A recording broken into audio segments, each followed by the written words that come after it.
প্রদীপ আর দেবে না দেবো সারা জীবন দাও হচ্ছে দাও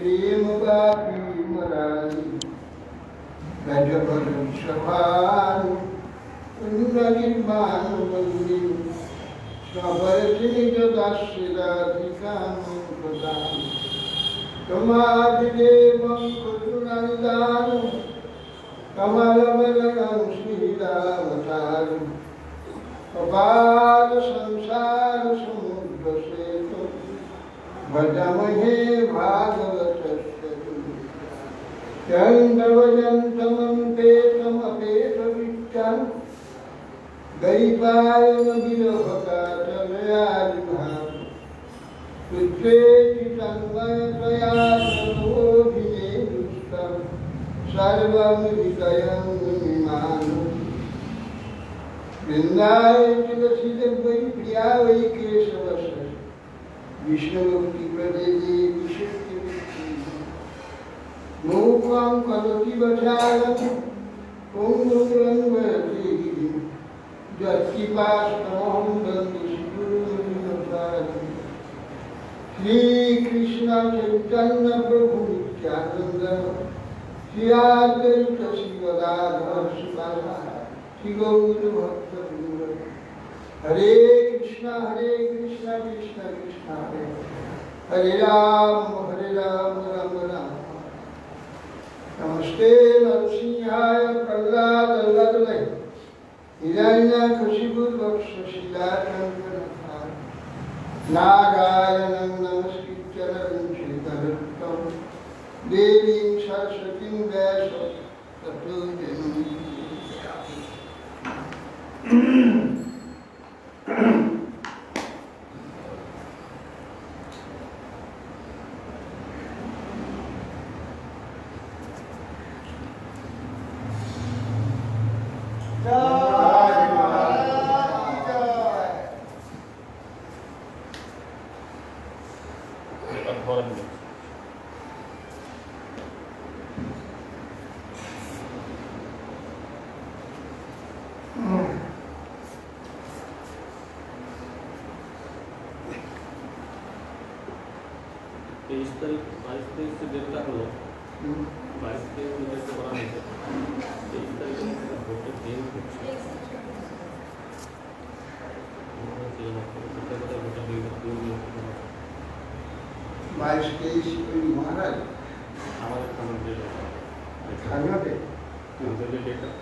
भांजी गहर बने বৃন্দাবনের গহর বনে আগুন দাবানল জ্বলে গিয়েছিল। সখারা এবং গাভীগুলি তার মধ্যে পড়ে গেছিল। সকলে মিলে কৃষ্ণের শরণ নিলেন, হে কৃষ্ণ আমাদের রক্ষা করো, আমরা অগ্নিতে পুড়ে মরলাম। কৃষ্ণ বলে তোমরা চোখ বন্ধ করো, চোখ বন্ধ করো। তো সবাই চোখ বন্ধ করলো। তারপরে যখন বললেন কৃষ্ণ চোখ খোলো, প্রায় চোখ খুলে দেখে যে সেই ভান্ডির বনে চলে এসেছে। গরু আদি যা কিছু পশু ছিল ওখানে সব চলে এসেছে।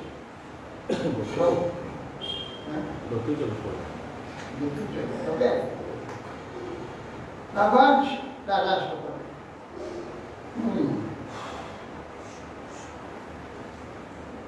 আশ্চর্য হয়ে দেখালো কৃষ্ণ, ইয়ে কি ব্যাপার, কোথায় সেই গহরময় যেখানে সব হচ্ছে সর গাছের জঙ্গল, সরবন, ইশিকা বন। সেই ইশিকা বনে ছিল, আগুন ধরে গেছিল। কৃষ্ণ চোখ বন্ধ করলেন, চোখ বন্ধ করতে বললেন, এরা চোখ বন্ধ করলো। তার চোখ খুলে দেখলেন ভান্ডির বন চলে এসেছে, গান্ধী আদি সব। অদ্ভুত কৃষ্ণের যোগশক্তি। তারা আশ্চর্য হয়ে কি করে আমরা চলে এলাম। আমরা যেইখানে দাঁড়িয়েছিলাম সেইখানে দাঁড়িয়ে আছি, আমাদেরকে তুলে আসলে নিয়ে আমরা অজ্ঞান হয়নি। তারপর বললেন চোখ খুললাম, খুললাম কোথায় ভান্ডির বনে চলেছে। এই যে অলৌকিক যোগশক্তি ভগবানের, তারা তার ভাবে কিছুই নয়।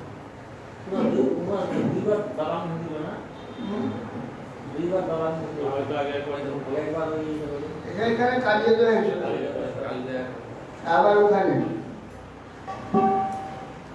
কৃষ্ণস্য যোগবীর্যং যোগমায়া অনুভাবিতং দাবাগ্নরাত্মনং ক্ষেমং বিশ্বতে মেনিরে অমরম।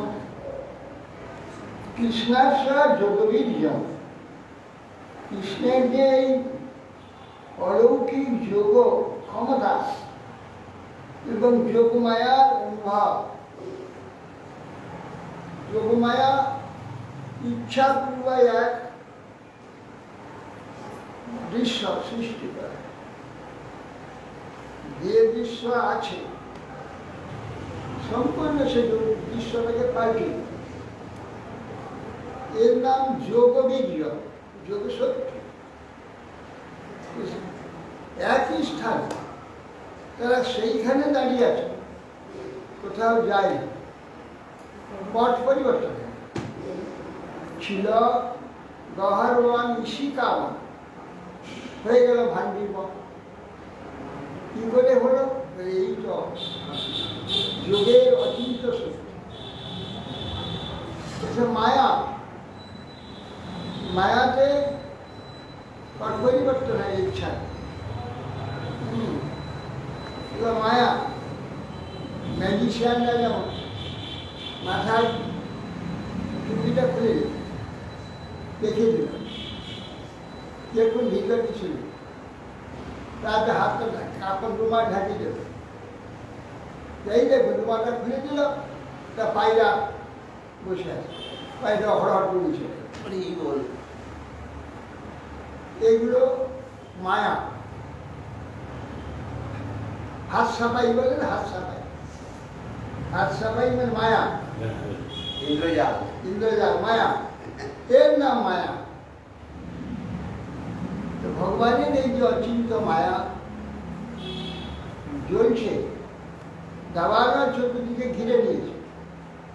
প্লাস চোখ বন্ধ করে তাকিয়ে দেখলো কিচ্ছু নাই, সে জায়গায় নেই, সম্পূর্ণ আলাদা জায়গায়। দেবতারা যে মায়া বিস্তার করে, মায়া শক্তিকে কাজে লাগিয়ে অনেক করছে। দেবমায়া, দেবমায়া যে মাতুই মনোগতিতে পাঠিয়ে দিচ্ছে, সেখানে কোনো স্তরে আছে, ওটা মনোগতিতে পাঠিয়ে দিচ্ছে। মনোগতি মানে কি? সেইখানেই আছে, শেষ যে স্থান মনে করেছে সেইখানে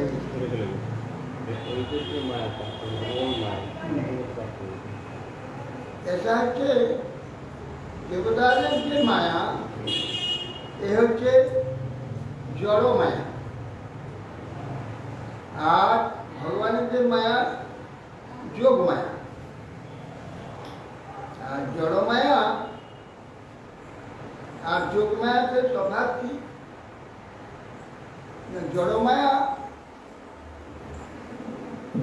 স্থানটা ভাবটা পাল্টে গেছে, ভাব পাল্টে দেবে, স্থান পাল্টাবে, বস্তু পাল্টায়। এই সূক্ষ্ম মায়া দেবমায়া। কিন্তু ভগবান মায়া যেটা স্থান কাল সবটাই পাল্টে, স্থান কাল আর সেটা কিছু থাকে, সম্পূর্ণ পাল্টে। এই নাম হচ্ছে ভগবান মায়া। আর এটা হচ্ছে দেবমায়া, তবে ভাব পাল্টে যায়, ভাবটা পাল্টে।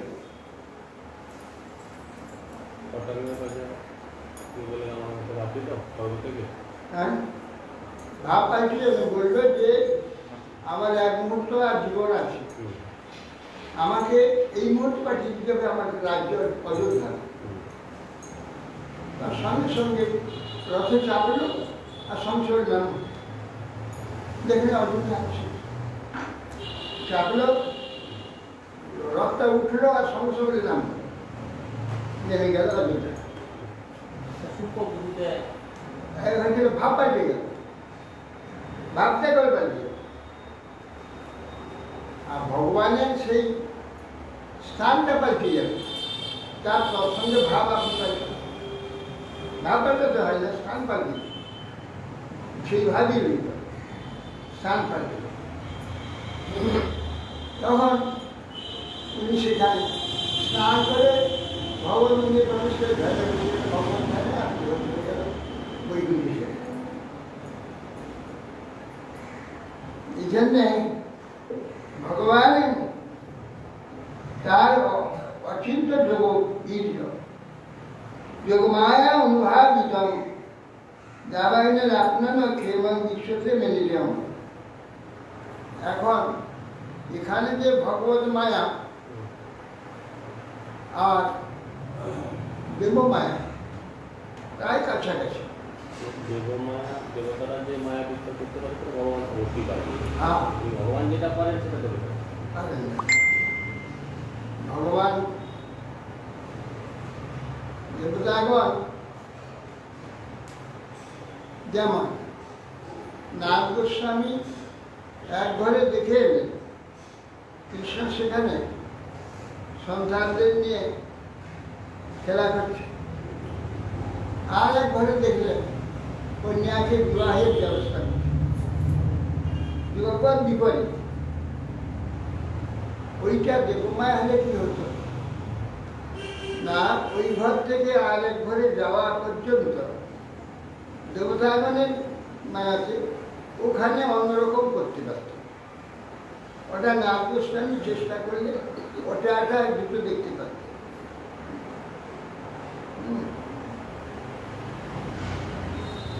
কৃষ্ণ কিন্তু তা করেন, তফাৎটাই। কৃষ্ণ দেখলেন নাগ গোস্বামী ওই ঘর থেকে ও ঘরে চলে গেল। কিন্তু কৃষ্ণ মেয়ের বিবাহের সব জিনিসপত্র সব জোগাড় করছে, লোকের সঙ্গে বসে কথা বলছে, আর ওই ঘরে দেখছেন নাগ গোস্বামী। সেখানে কৃষ্ণ ঠিকই ওখানে যা করছেন তাই করছে। এইখানে দেখলেন কৃষ্ণ অন্য কাজ করছে, আরেক ঘরে গিয়ে দেখলেন অন্য কাজ করছে, আর এদিকটা দেখছেন ওখানে ঠিক চাই করছে, তারপরে ঘরটা দেখছে সেখানে কৃষ্ণ যা করছে করছে, আর এখানে দেখছি অন্য কাজ করছে। এইটা হলো যোগীর মধ্যে তফাৎ। যোগী ওখানে যেটা দেখালো, পরের জায়গায় গিয়ে দেখলো অন্য কিছু করছে, সেখানে দেখলো যোগী ওখানে নাই, চলে এসছে যোগ সত্যি অন্য হয়েছে। ওখান থেকে অন্য ঘরে গেলে ওটা চলে যাবে, ওখানে সেখানে আলাদা হয়ে যাবে, এখানে থাকবে। কিন্তু নারদ গোস্বামী দেখছে ও ঘরে দেখছেন অন্য কাজ করছে, পরের ঘরে দেখছে সেই কাজ করছে, তারপরে ঘরে দেখছে সেই কাজ করছে, ওখানে দেখছে ওই কাজ করছে। দেখলে তো যোগ বিভূতি নয়, এ তো অচিন্ত শক্তি ভগবান যোগীরা তা পাবে। এইটাই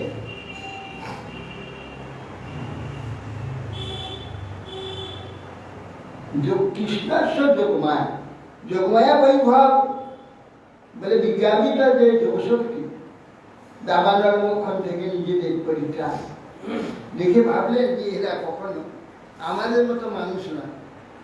বহু বালকরা ভাবলো আমাদের মতো মানুষ না, কৃষ্ণ ভগবান, তথাপি আমাদের সখা, সেটা পাল্টাবে আমাদের সমান।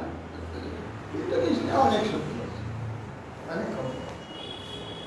এইটা চিন্তা গান সঞ্জীবত্ত সায়ান সহরাম জনার্দন বেণু বীরণয়াঙ্গুষ্ঠম অগাধ গোপৈর বিষ্ণু। জ্ঞান সন্নিবদ্ধ সায়ান্নে সন্ধ্যাবেলায় সমস্ত গাভীদের চারণ থেকে নিবৃত্ত করি রাম, বলরাম আর জনার্দন বেণুবাদ্য করতে লাগলেন। বসতে তখন গাভীরা জানলেন যে কৃষ্ণ এবার আমাদের ঘরে যেতে বলছে। বাঁশি বাজালেই তখন গাভীরা জানতে পারে কি করতে হবে। তাহলে চলছে সব বংশী ধ্বনি করলেন, তখন গাভীরা জানলো আমাদের জল খেতে বলছে। সব ঘাস বা ছেড়েতে চলে যাবে জল, তার জল খেতে আনবো। জল টল খেতে ছুটে আবার খেতে লাগলেন, আবার বংশী বাজালেন, গাভীরা আমাদের বা যেতে হবে। সব খাওয়া ছেড়ে চলতেছে। এই হইল কৃষ্ণের মহিমা। বংশী ধ্বনিতে ইশারা করবে, যা করতে বলবেন গাভীরা সন্তান। তখন সব গান সন্নিবর্ত সায়ান, সন্ধ্যাবেলা গাভীদের ভোজনের ঘাস তৃণভক্ষণ থেকে নিবৃত্ত হয়। হ্যাঁ, ওই কৃষ্ণ বংশী ধ্বনিতে গাভীরা বলতে পারেন কৃষ্ণ এই কথা বলছে।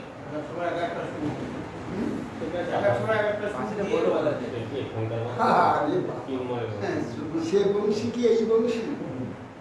হ্যাঁ, বলছেন যে ত্রিজগৎ মানুষা করছি মুরলী কর পূজিত। ত্রিজগৎ মানুষা করছি, ত্রিজগতের মনকে আকর্ষণ করে বলছি। বংশী ধ্বনি করলেন, গাভীরা জানলো আমাদের যাওয়ার আদেশ হয়েছে। এবার খাবার ছেড়ে দিয়ে চলতেছে। ওখানে গোপীরা শুনলো বংশী বলছে কৃষ্ণ আমি যাচ্ছি। তারা জানলো কৃষ্ণ আসছে বলছে। সকলে ঘর থেকে বেরিয়ে রাস্তায় দাঁড়ালো কৃষ্ণকে দেখবার জন্য। কৃষ্ণের একই মুরলী, সেই মুরলী ত্রিজগৎকে আকর্ষণ করে। বেণু বংশী ধ্বনি হলে বেণু হয়ে গিয়ে সমস্ত গাভীদের ডাকে, গাভীরা জানতে পারে। একই বংশী ধ্বনিতে ধবলি ডাক শুনছে, ধবলি বলে ডাকছে। কালী শুনছে, কালী বলে ডাকছে। যমুনা শুনছে, যমুনা বলে ডাকছে। গঙ্গা শুনছে, গঙ্গা বলে ডাকছে। ধবলি শুনছে, ধবলি বলে ডাকছে। রাষ্ট্রেতে বৃন্দাবন বংশী ধ্বনি হল। ললিতা শুনছে, ললিতা বলে ডাকছে। রাধারানী শুনছে, রাধা বলে ডাকছে। হ্যাঁ, বিশাখা শুনছে, বিশাখা বলে ডাকছে। চম্পলতা শুনছে, চম্পা বলে ডাকছে। প্রত্যেকে শুনছে নিজেদের নাম, কিন্তু কৃষ্ণ একই পাশে হয়ে যাচ্ছে। এই ভগবানের অলৌকিক চরিত্র, যার কাছে যেমন সেইটাই না। আমরা প্রত্যেক মানুষের মতো ভাব হচ্ছে, পশুর মতো ভাব হচ্ছে।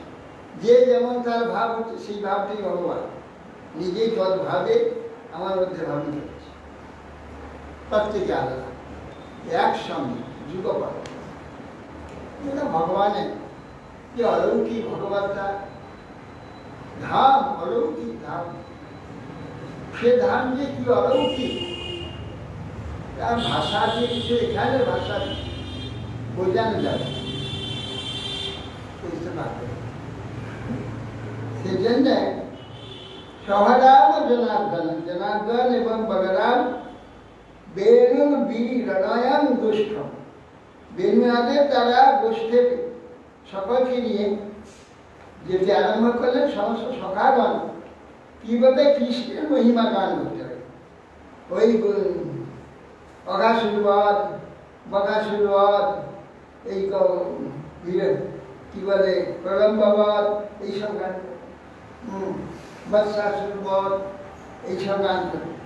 এইসব গান দিয়ে কৃষ্ণার স্তব করতে করতে সকলে বসতে চলে। গোপীনাথ পরমানন্দ আশীর গোবিন্দ দর্শনে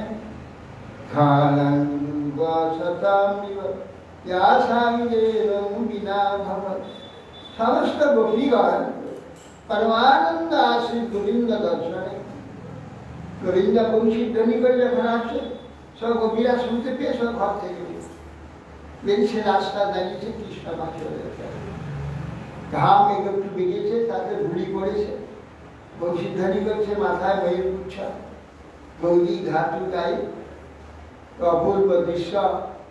গোপীগণ নির্নিমেষ নয়নে দর্শন করছেন ভগবান। ভগবান বংশীধ্বনিতে কেউ ঈশ্বর হাস্য আর দৃষ্টি যারা তাদের সম্বর্ধনা করে, কৃষ্ণ চলে যায়।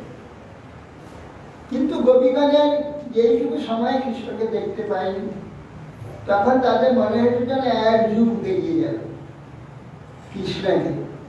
ক্ষণকাল অদর্শনে মনে হয় যুগশতক, যে এত প্রিয় দর্শন ভগবানের, এক ক্ষণকাল শতযুগ সম মনে হয়।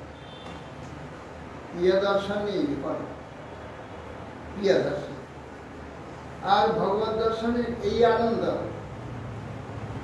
কিন্তু আমরা তো কথা এগুলো শুনি, কথা এগুলো বলি, এগুলোকে অনুভব করা, প্রত্যক্ষ অনুভব, সেই অবস্থার জন্য আমাকে তৈরি হতে। সে তৈরি হওয়ার জন্য যে আচরণ আছে, শাস্ত্রে লিখিত আছে, সাধু গুরুর মুখে আমরা যা শুনি সেই ভাব হতে হবে। যতক্ষণ আমরা সেই ভাব না হই, ততক্ষণ আমরা এই অনুভবে আসতে পারি। কিন্তু এই অনুভবে আসতেই হবে, আমাদের আসতেই হবে, এইটাই আমাদের গতি। আর ওইখানে আমাদের সবাইকে দেবে। তাহলে তাহলে সাবধান হয়ে আমাদের প্রস্তুত। আমরা যদি মনে করি অনেক সময় আছে, পরে যেন সংসার থেকে আমরা ছেলে পেলাম যে এইটা করলে হতো, আচ্ছা হবে হবে, একটু পরে হবে, এটা কিন্তু তার সময় নেই। বলা যায় না যে নিঃশ্বাসে নেই বিশ্বাস, কোথায় কদা যুদ্ধ বসে। আরে খট্টাঙ্গ মহারাজ সে একজন দেবতার পক্ষ হয়ে দেবদেহ লাভ করে স্বর্গে চলে গেল। সেখানে দেবতার পক্ষ হয়ে অসুরের সঙ্গে যুদ্ধ করে। আরে পৃথিবীর একটা মানব এ কাজ করতে পারে? দেবতা আছে যে অধিক শক্তি লাগবে, কিন্তু দেবতার মতো শক্তি নেই, দেবতা এত পারবে না অসুরের সঙ্গে। ওকে তখন বর্ণনা করতে হবে। ও তখন দিয়ে স্বর্গে চলে গেল, দেব দিয়ে বলা এ মানুষ দিয়ে স্বর্গে যাওয়া যাবে না, এর রক্ত মানুষের দেওয়া নিয়ে স্বর্গে যাওয়া যাবে না।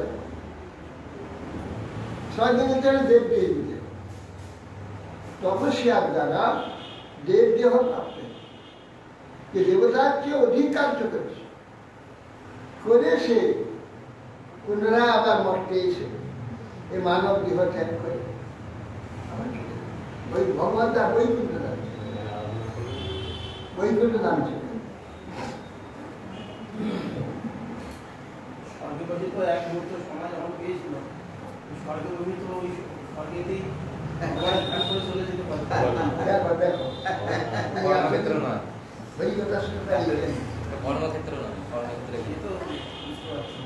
স্বর্গে যত তপস্যা কথা হয়, তো ছিল তার। তার স্বর্গে হবে?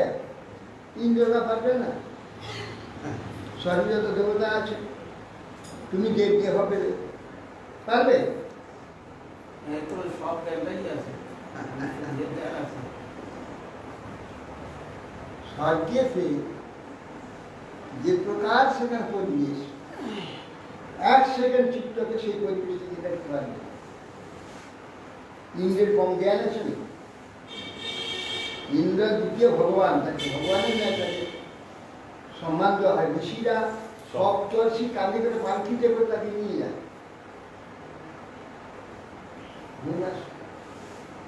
কেমন বুঝলে? ঘরে কি করছে রে? ভজন করছে, ভজন করছে না? তাহলে এইটাকে বাদ দিয়ে তুমি ওই কাজটা করতে গেলে। কি কাজ ছিল? কি কাজ? সব কাজের বড় এই কাজ। দুপুরে দিনের বেলা ঘুমাতে নেই। গুরু মহারাজ বললেন, দেখো দিনের বেলা ঘুমাতে নেই। তোমাদের উপনয়ন সংস্কারের সময় প্রতিজ্ঞা করানো হয়েছিল। বলছেন মা দিবা সাক্ষী। তখন আচার্য বলছে মা দিবা সাক্ষী, দিনের বেলা ঘুমিও না। তখন ব্রহ্মচারী বলছে 12 শিকার শিকার।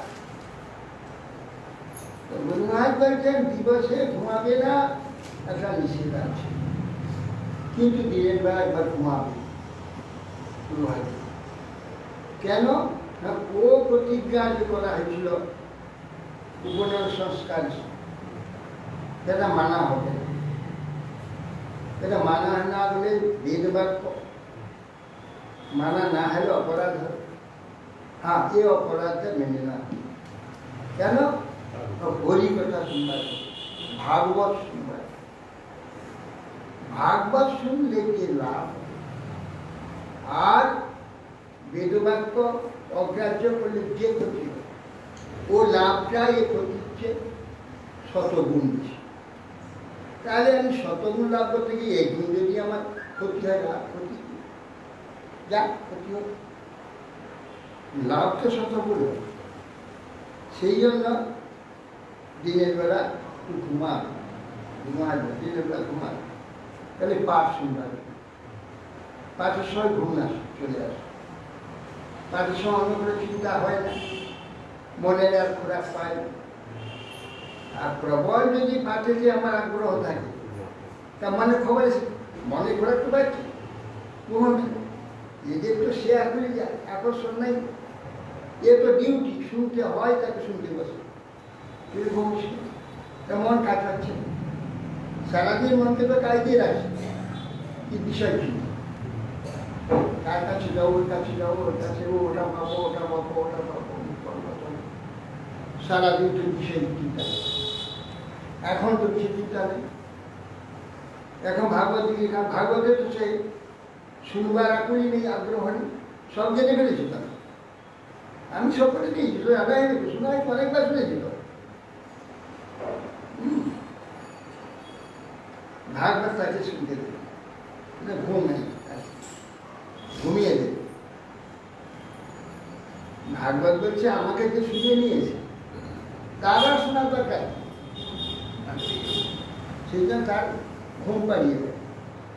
ঘুমাও বাবা, ঘুমিয়ে। তা তোমার শোনার তো দরকার, অনেক শুনে নি, যে শুনে নি তাকে শোনাবে। যে চাইবে আমি আর শুনবো, আর শুনবো, কি শুনবো, ভাগবত শুনবো, ভাগবত স্বয়ং ভগবান, ভগবানের কথা শুনবো, এই যে আগ্রহ, ভগবান তাকে জাগিয়ে ফেলে, ভগবান জাগিয়ে ফেলে। আর যে শুনে নিয়েছে তাকে আর শোনাবার দরকার, তাই ঘুমিয়ে দেবে। ভাগবত শব্দমাত্র নয়, আর এইটি একটা বই নয়, কোনো পুস্তক নয়, সাক্ষাৎ ভগবান। ভাগবতের সোনার তুলসী আর ছবিটা আমার পাতাটা কেটে নিয়ে চলে গেছে। আমি দেখতে পেয়ে দুঃখিত হলাম। আমার হৃদয়ে যে আঘাত লাগলো, সে কষ্টটা ভাগবত জিনিস নেই। ভাগবত বন্ধ করে দিয়েছি, একটু ঘুরে দেখলাম সেই সোনার তুলসী, সেই ছবি ঠিকই আছে। আমি দেখিয়েছিলাম একটু জমি, আমি দেখছি ঠিক আছে না, আমি ওখানে দেখেছিলাম, নাই তখন কেটে নিয়েছে দেখালাম যে দেখো এই আমার এই পাশে চিহ্ন আছে, তুলসী চিহ্নগুলো রয়েছে, এই দেখো এই পাশে ছিল একটা ছিল দুটো ভাষা কেটে নিয়েছি, বলে হ্যাঁ কেটে নিয়েছিল। তা দেখেছি, নাহলে আমার ভ্রম হতো। আমি তো দেখেছি দুজনকে, অথচ আমি ছিল না, এবার কাটা ছিল। কি করে সেই পাতা এলো, সেই তুলসী সব আছে। জোড়া দেওয়াও না, জোড়া দেবে পরিষ্কার যেমন একটাই কথা, মাঝে সেরা কিছু নেই। ভাগবত স্বয়ং ভগবান, জ্বলন্ত হোক, জীবন্ত ভগবান।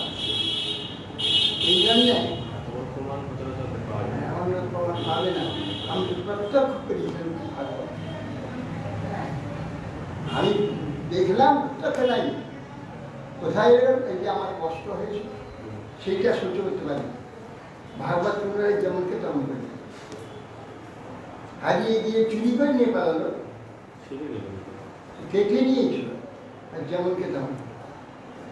অতএব সেই জন্য ভাগবতটা পুস্তক না, আর কতগুলো শব্দ না, স্বয়ং শব্দ ব্রহ্ম। শব্দ ব্রহ্ম হচ্ছে শ্রীমদ্ ভাগবত।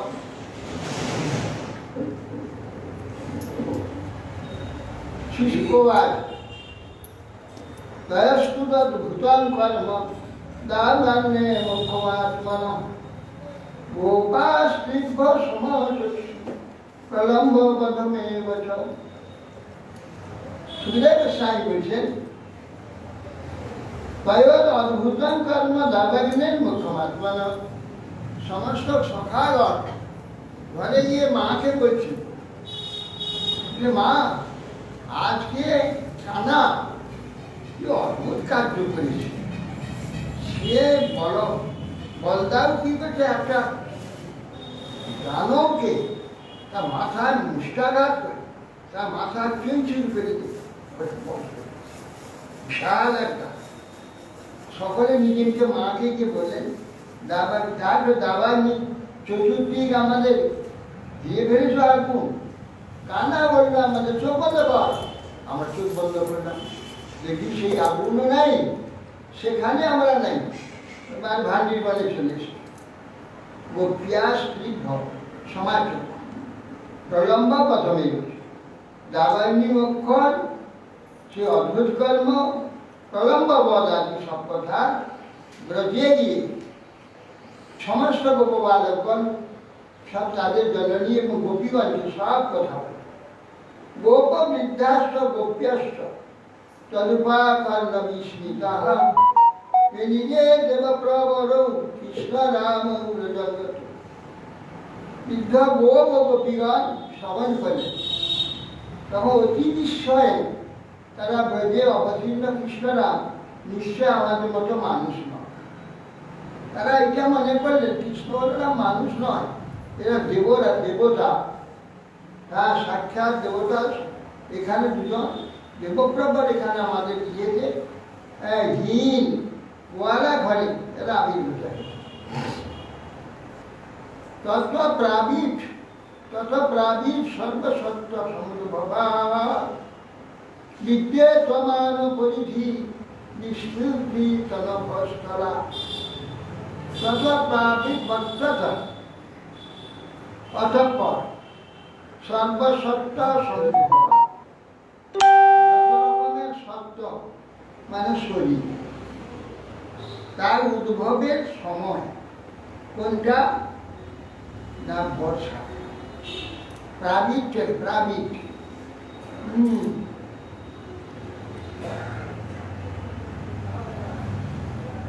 প্রাবিদ শব্দ হচ্ছে বর্ষা ঋতুকে প্রাবিদ।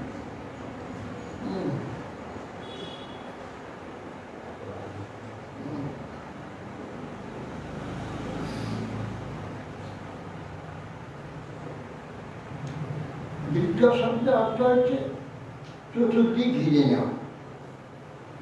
প্রাবৃত্ত, প্রাবৃত্ত, চতুর্দিক ঢেকে ঢাকিয়ে মেঘে ফাঁক থাকে।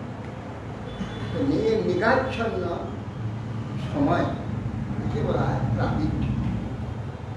প্রাবৃত কাল এসে গেছে বর্ষা, কি সর্বসত্তা সমুদ্ভব যাবতীয় সৃষ্টির সময়।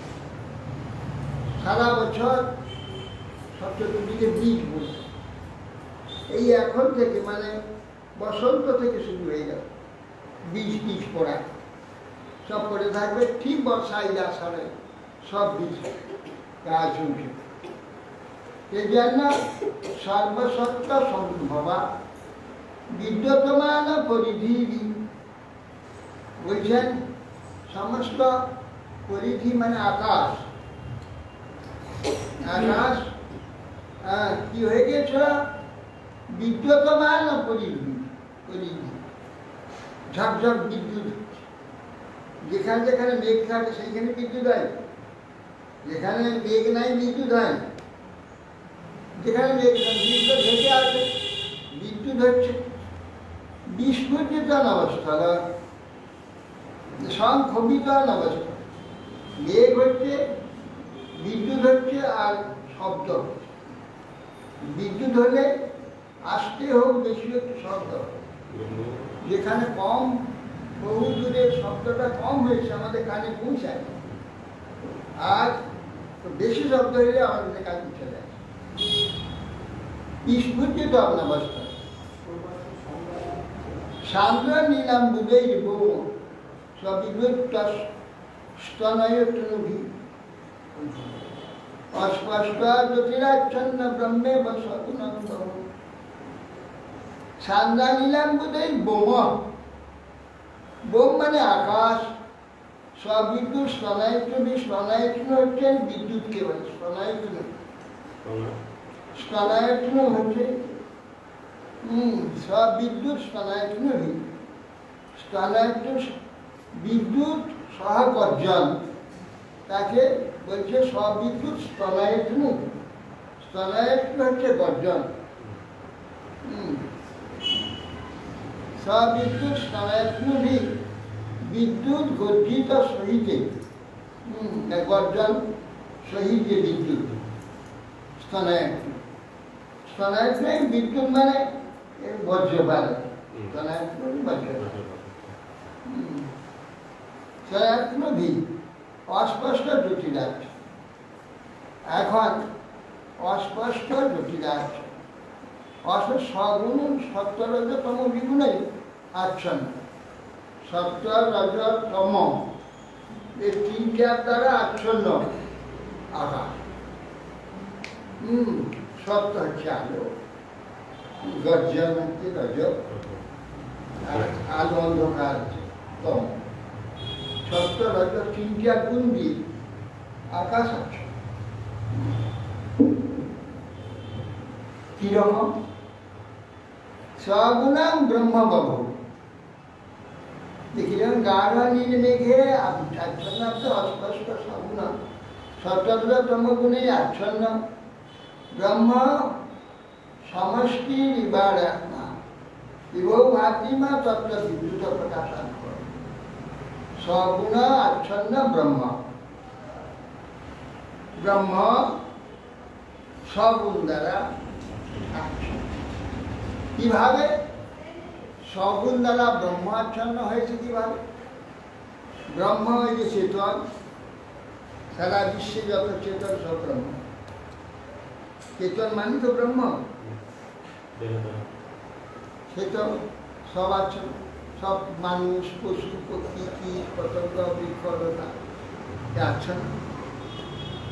আর আমরা সেই ব্রহ্মকে দেখতে পাচ্ছি, এইগুলোকে দেখছি, পশু পক্ষী মানুষ কীট পতঙ্গ সব দেখছি।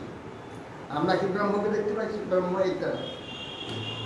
এই যে সব্রহ্ম যেমন সগুণ দ্বারা ব্রহ্ম আচ্ছন্ন হয়েছে, সেই প্রকার সমস্ত যা কিছু যদি আকাশ অস্পষ্ট জ্যোতিযুক্ত আকাশ, সূর্য চন্দ্র নক্ষত্র তারা কিছু দেখা যায়, কি নাম মেঘাচ্ছন্ন হয়ে গেছে। কিরকম?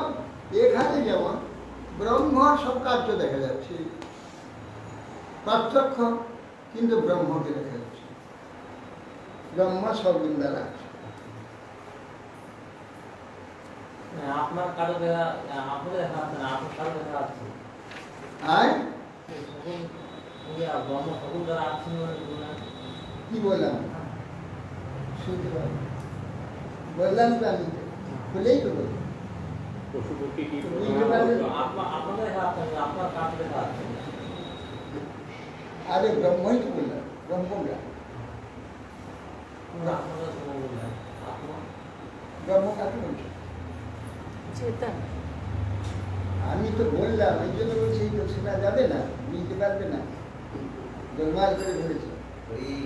আমি তো বললাম পশু পক্ষী কীট পতঙ্গ বৃক্ষলতা সমস্ত পরমাত্মা রয়েছে, আত্মা রয়েছে, তা আত্মা পরমাত্মা ব্রহ্ম না, সে কিছু আচ্ছন্ন হয়েছে।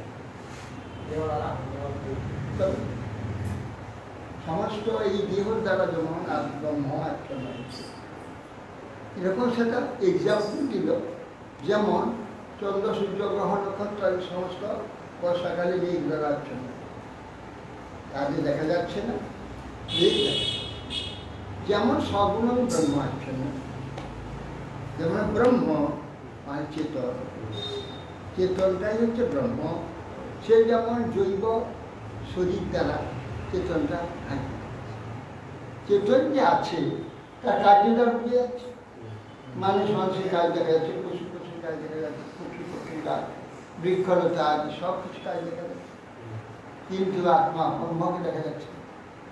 সেই ব্রহ্ম যেমন সগুণ, এগুলো গুণজাত শরীর, সগুণ দ্বারা ব্রহ্ম যেমন আচ্ছন্ন হয়েছে, তেমনি বর্ষাকালে গ্রহ নক্ষত্রাদি জ্যোতিষ সমস্ত মেঘে যায়।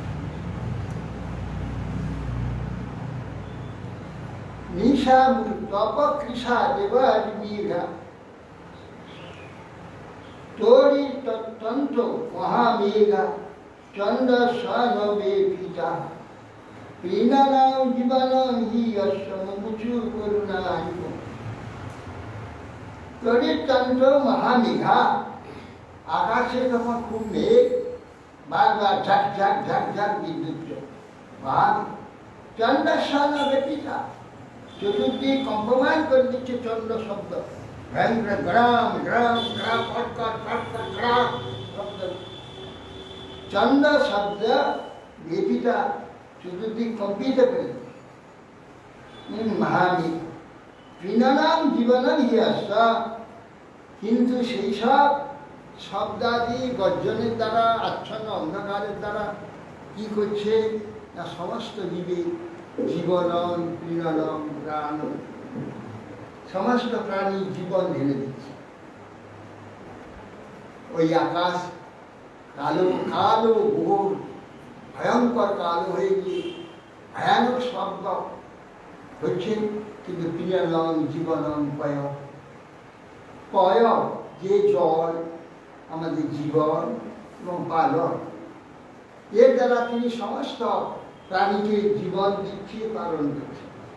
কিন্তু সে জীবনটা পালনে কি করেছে না ভীষণ শব্দ এবং বিদ্যুৎ দ্বারা তিনি আমাদের জীবনকে ঢেলে দিচ্ছে। বিদ্যুৎযুক্ত মেঘরাশি বিদ্যুৎ নেত্রের দ্বারা জগতে তার দর্শনে দয়াবশত প্রবল বায়ু চালিত জগতে তৃপ্তিকর জলরাশি মোচন করছে। প্রেরণাম জীবনম ইয়াস মুমুচ করুণায়, যেমন শুদ্ধ সজ্জন বৈষ্ণবগণ দুঃখী জীবের দুঃখ দেখে তাকে উপদেশ দিয়ে করুণা করে, তার জীবনের যে এবারে নির্ভরসা হয়ে গেছিল পূর্ণ ভরসা দিচ্ছে, কোনো ভয় নাই, কোনো ভয় নাই, ভগবান কৃষ্ণ তোমাদের সঙ্গে আছেন, তুমি তাকে ডাকো, তোমার সব পূর্ণ হয়ে যাবে, সব ভয় চলে যায়, সব দুঃখ চলে যায়। করুণাই হোক, যেমন বৈষ্ণবগণ সাধুগণ দুঃখিত জীব ভয়ার্থ জীবকে অভয় দান করে ভয় নাশ করে দেয়, সেই প্রকার আকাশ, এই প্রকার গর্জন এবং বিদ্যুৎ আলোর দ্বারা ঝরঝর বর্ষা দিয়ে তাদের জীবন এবং প্রাণ সব প্রাণ দিয়ে প্রাণ করছে। তারপর কেশা দেব মীরা আশীর্বশীয় শ্রীময়ী যথৈব কামাথং তপসন্তনু সম্প্রাপ্য তৎফলম। বলছেন তপকৃষার গ্রীষ্মের ক্রোধ সন্তপ্ত পৃথিবী, গ্রীষ্মের রোদ সন্তপ্ত যে পৃথিবীকে দেবমীরা পর্জন্য শীতকায় অতএব দেবমীরা যে পর্জন্য মেঘ वही पृथ्वी के काम संतप्त ईर्षा तपस्या बसत ক্ষীণকায়। তপস্যা করতে গেলে শরীর ক্ষীণ হয়ে যায়, তপস্যা বসত ক্ষীণকায়। তপস্বীগণ যেরূপ কাম্য ফলে লাভ হয়ে পুনরায় পরিপুষ্ট হয়ে যায়। তার যে ইচ্ছায় তপস্যা করছিলেন, সেই ইচ্ছা প্রাপ্ত হওয়ার পরে সে আবার আনন্দে পরিপুষ্ট হয়ে যায়। সেই গ্রীষ্ম হেতু কৃষকায়া পৃথিবী, গাছটা একদম ভরপুর, যে বৃক্ষ তার কিশলয় পত্র পুষ্প ফলেতে যেন ভরা হয়ে থাকে। গ্রীষ্মকালে একবারে পাতা পাতা খসে শুকনো হয়ে দুর্বল হয়ে যায়। আবার বর্ষা এসে গেলে আবার কিশলে পরিপূর্ণ হয়ে ফুল হয়ে ফল হয়ে আবার ভরা শরীর হয়ে যায়। সেই রকম তপকৃষা দেবমীরা আশীর্বশীয় শ্রীময়ী বর্ষা উপস্থিত হলে আবার তাদের পরিপূর্ণ হয়, পরিপূর্ণ পরিপুষ্ট। গ্রীষ্ম হেতু কৃষকায়া পৃথিবী, তপস্বীগণ তপস্যা করে ক্ষীণকায়, আবার তার তপস্যার সিদ্ধি প্রাপ্ত হয়, আবার পরিপুষ্ট।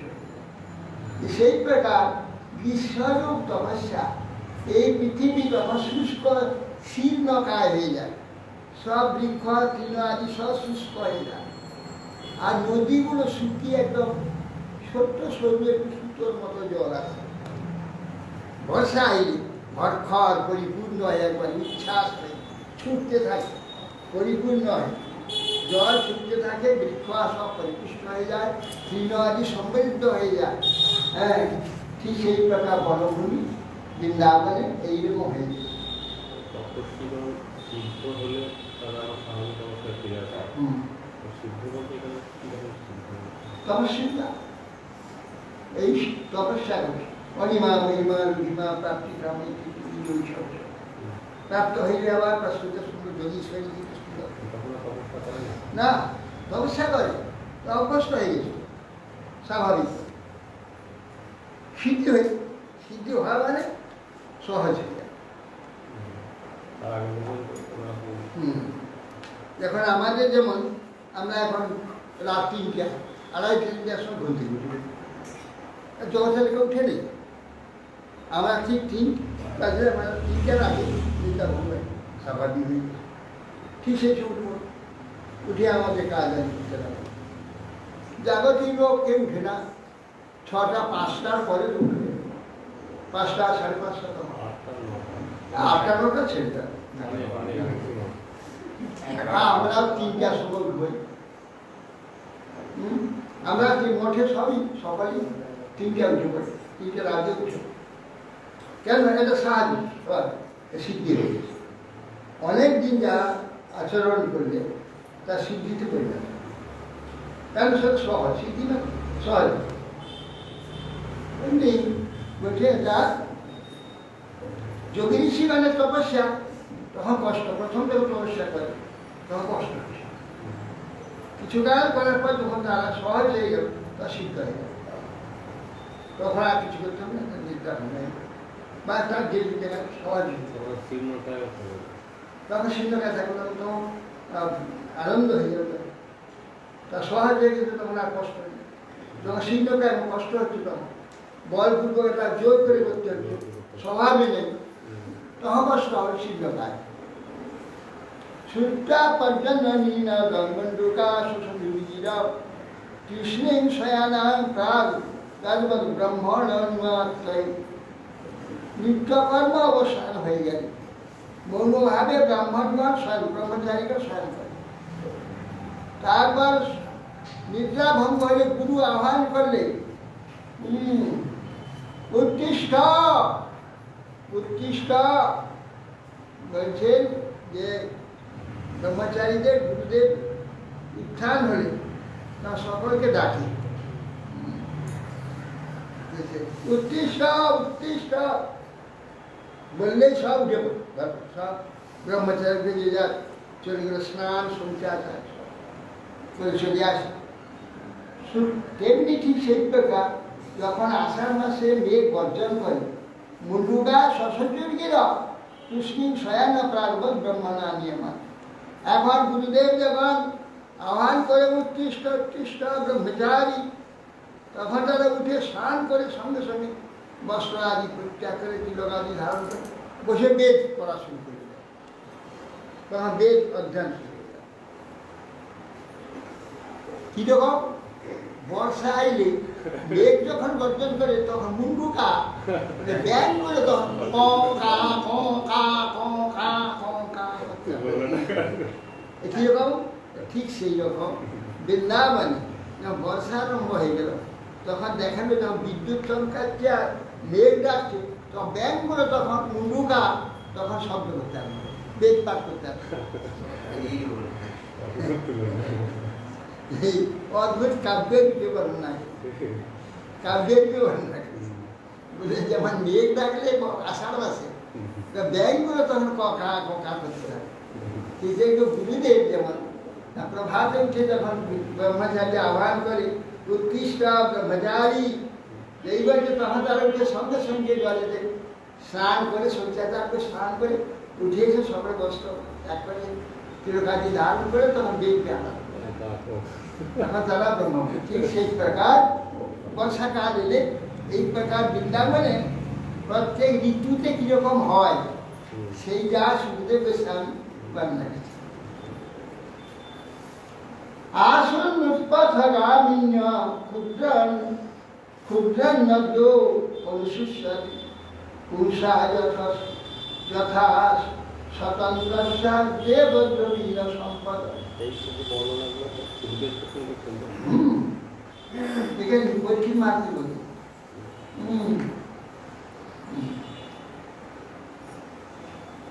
ইন্দ্রিয় বশীভূত পুরুষে, যাদের ইন্দ্রিয়কে বশীভূত করেছে এমন যে পুরুষ শরীর প্রচুর ধন হয়ে গেলে উৎপত্তিগামী হয়ে যায়। প্রচুর ধন যদি হয়ে যায়, ওই খেতে পায় না ঠিক মতো, বসন ভূষণ পায় না, শীঘ্র খায় আর সেরকম ছিন্ন বস্ত্র আদি করে। সেই যদি প্রচুর অর্থ পেয়ে যায় তাহলে তখন কি হবে? উৎপত্তিগামী হয়ে যায়। খুব করে যখন খাবে দাবে রাজার মতো বেশভূষা করবে তখন উশৃঙ্খল হয়ে যাবে। আর যে শৃঙ্খলতা ছিল তার তপস্যায় অভাবে থেকে শৃঙ্খলতা, সে শৃঙ্খলতা চলে গিয়ে উশৃঙ্খল। তেমনি বর্ষা আগমনে হয়েছে না যে গ্রীষ্মকালে ক্ষুদ্র নদ নদীগণ শুষ্ক হয়ে শীর্ণ হয়ে চলছে। যেই বর্ষা সেখানে প্রচুর জল, তো উৎপত্তিগামী হয়ে যেদিকে সেদিকে ভেঙে সব প্লাবিত করে চল, তখন প্লাবন এসে যায়। হরিতা হরিবি সম্পৈ সস্কৈ লিন্দ গোপেশ্য লোহিতা উচ্ছিলেন্দ্রা কৃত ছায়া লীনা শিরিব ঘরম। বলছেন যে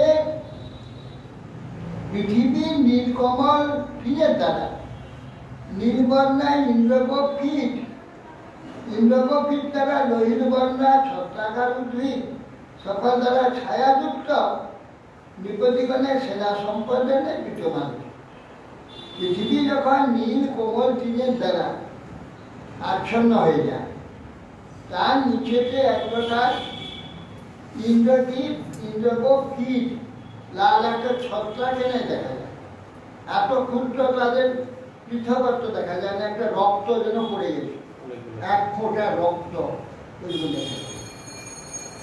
এবার সেই প্রকার বলছেন ছত্রাকার যেমন সকল দ্বারা ছায়াযুক্ত হয়ে নিপতি বলে সেনা সম্পদের মনে হয় যে একটা ছাতার নিচে যেমন সব সৈন্যরা থাকে, সেই প্রকার এই ছত্রাকের উপরে নিচে সেই ইন্দ্রগোপী মনে হয় সব সৈন্য দল সে যে সব বসে আছে এইরকম মনে হয়।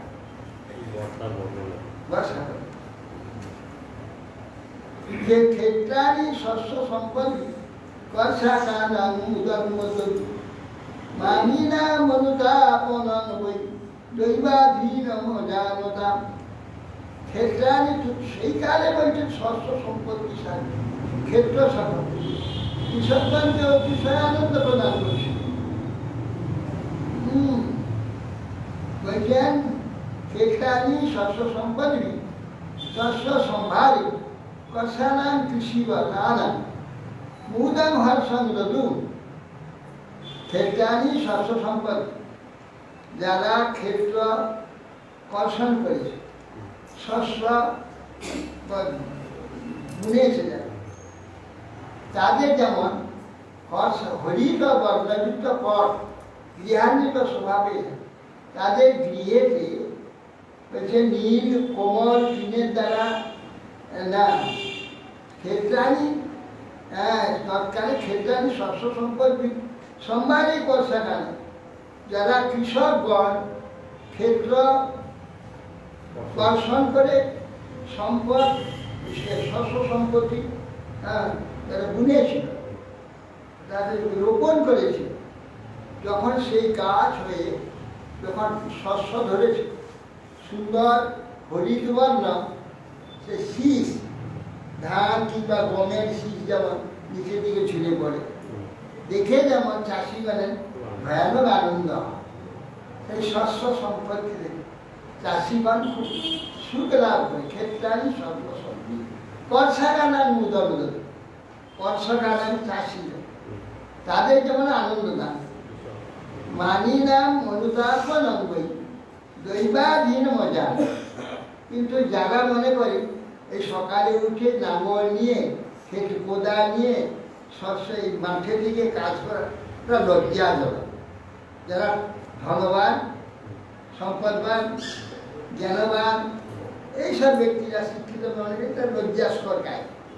মাঠে গিয়ে চাষ করা যারা ধনী তারা মনে করে তার লজ্জা বিষয়, কিন্তু যারা এই সমস্ত করেছে তারা যে আনন্দটা পায় ওরা কিন্তু তা পায় না। যারা চাষ করেনি তারা সে আনন্দটা প্রাপ্ত আনন্দের ভাগী হয় না।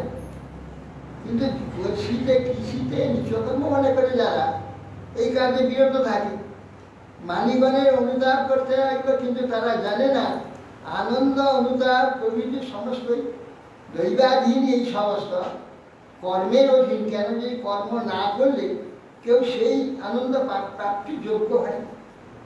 অতএব যারা সেই কৃষিকর্মটা লজ্জার কাজ মনে করে যারা করে না তারা সেই স্বর্ণবক সমস্ত মাস সোনার ধানে খেয়ে যায়।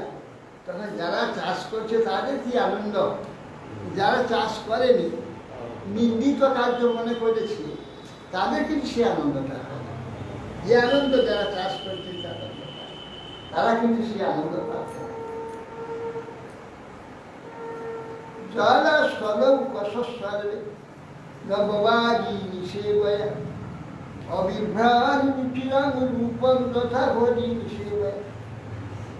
জীব দেবন পরিষেবা করে উত্তম স্বরূপ লাভ করে।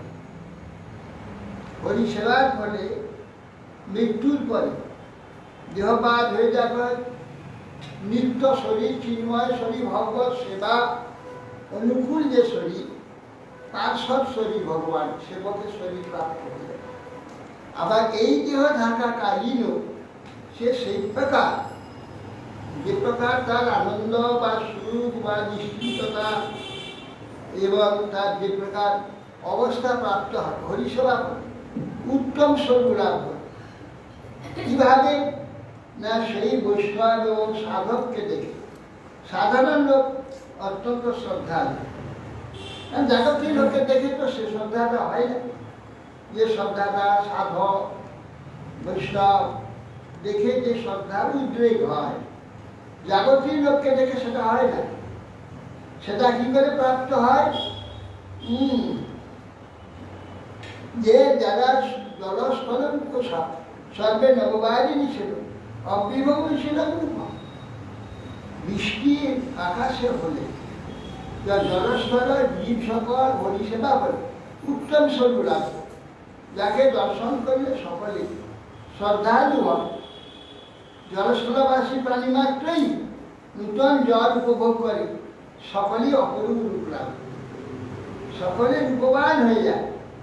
হ্যাঁ, স্থাবর এবং জন্ম উভয়ই, যেমন হরিসেবা করলে জন্মের মধ্যে মনুষ্যগণ যেমন অপূর্ব সম্মানীয় রূপ ধারণ করে, তাকে সাধারণ লোক দর্শন করলে তাকে সম্মান করে থাকে। ঠিক সেই প্রকার বর্ষা এলে আকাশ থেকে যখন কৃপারু যে বর্ষণ, ভগবান কৃপারু যে আশ্রয় নিলে ভগবানের কৃপা যখন হয়, তাদের প্রতি সাধারণের আপনি শ্রদ্ধা হয়। সেই প্রকার সমস্ত পৃথিবী জল এবং স্থলবাসীদের তারা সকলেই আনন্দ শ্রদ্ধা। হ্যাঁ, সেই সময় দেখো জলে ফুল ফুটে, স্থলে ফুল ফুটে। জলেতে পদ্ম, কুমুদ, শৈবাল ইত্যাদি সব প্রস্ফুটিত হয়। সে হয় আর মৎস্য, নূতন মৎস্য হয়, ওই মৎস্যতে ভরে যায়। এই প্রকার বর্ষাকালে কি প্রকার প্রকৃতি কি প্রকার সম্পূর্ণ পাল্টে যায়, সেই কথা এখানে বলে না। হ্যাঁ, জলস্থলেই সর্বে নববাহিনী সেবা আবির্ভাব নিচ্ছিলাম রূপ যথা হরি, যেমন হরি সেবাতে সমস্ত অপূর্ব স্বরূপ প্রাপ্ত হয়। এখন প্রাপ্ত হয় মৃত্যুর পরে, তো কথা নেই, চিন্ময় পার্শ্বদ দেহ প্রাপ্ত হয়ে ভগবত ধাম চলে যায়। ঠিক সেই প্রকার বর্ষাকে হরে কৃষ্ণ।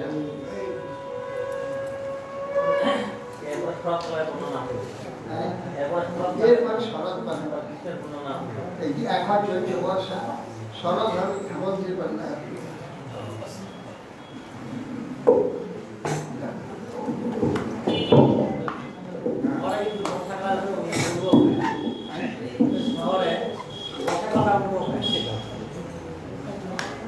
ভজ হুরে শ্রীনন্দনন্দন অভয়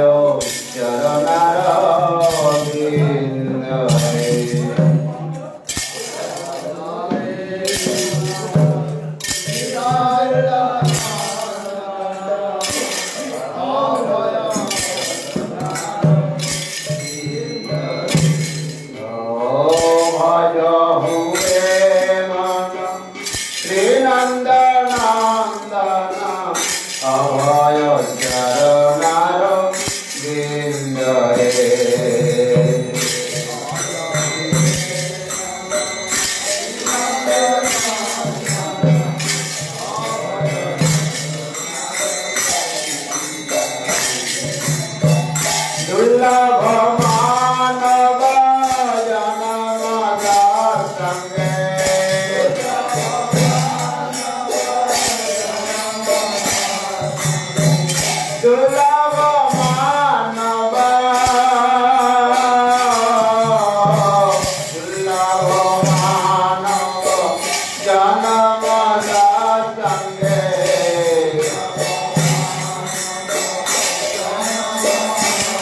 Oh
কৃষ্ণ কৃষ্ণ হরে হরে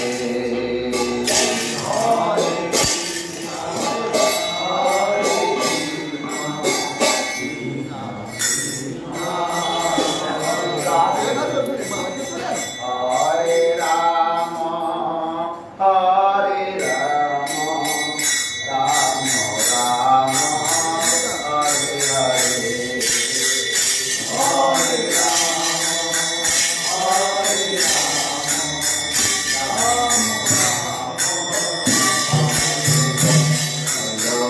হরে কৃষ্ণ হরে কৃষ্ণ কৃষ্ণ কৃষ্ণ হরে হরে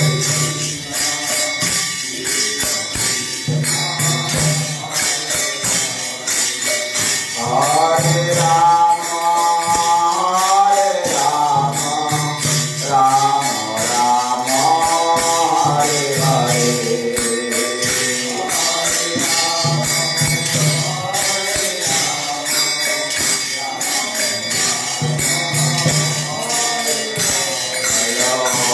হরে কৃষ্ণ হরে কৃষ্ণ কৃষ্ণ কৃষ্ণ হরে হরে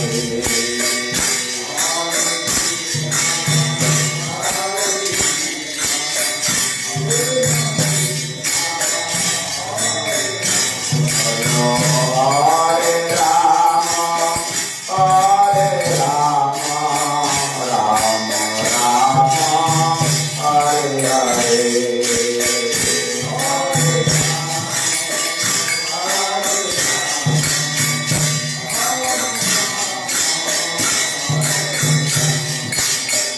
হরে কৃষ্ণ হরে কৃষ্ণ কৃষ্ণ কৃষ্ণ হরে হরে হরে কৃষ্ণ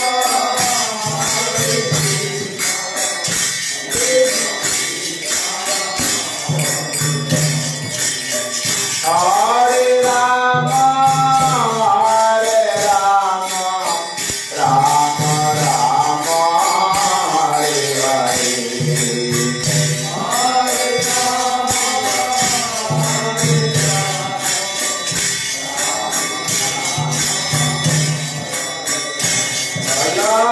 হরে কৃষ্ণ কৃষ্ণ কৃষ্ণ হরে হরে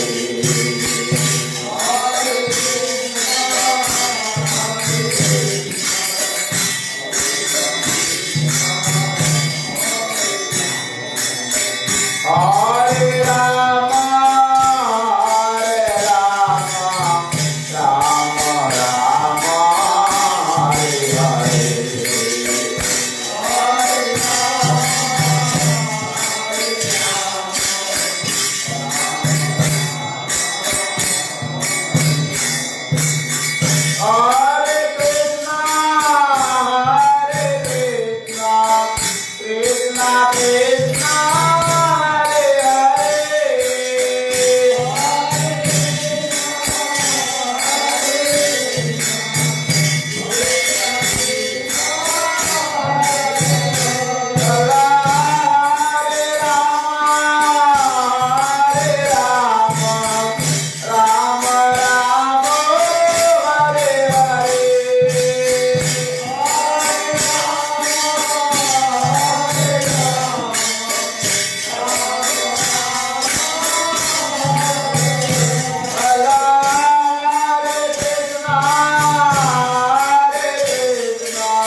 महारानी वंदे महारानी नमो नमो तुलसी महारानी देव महारानी नमो रे मैया नमो नारायणी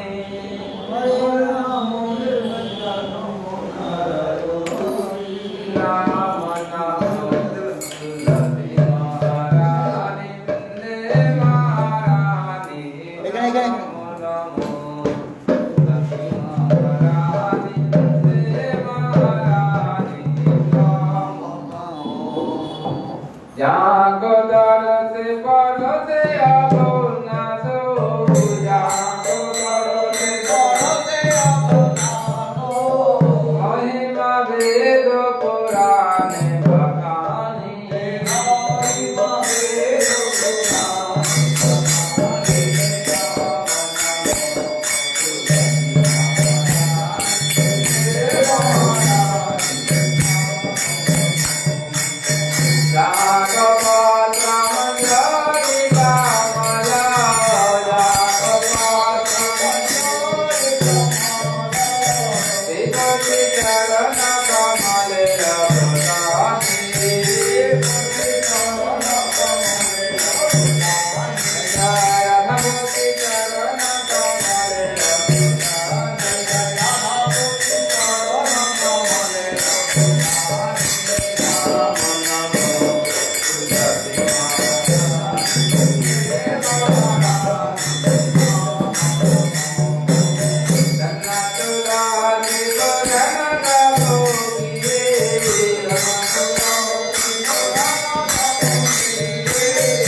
Thank you.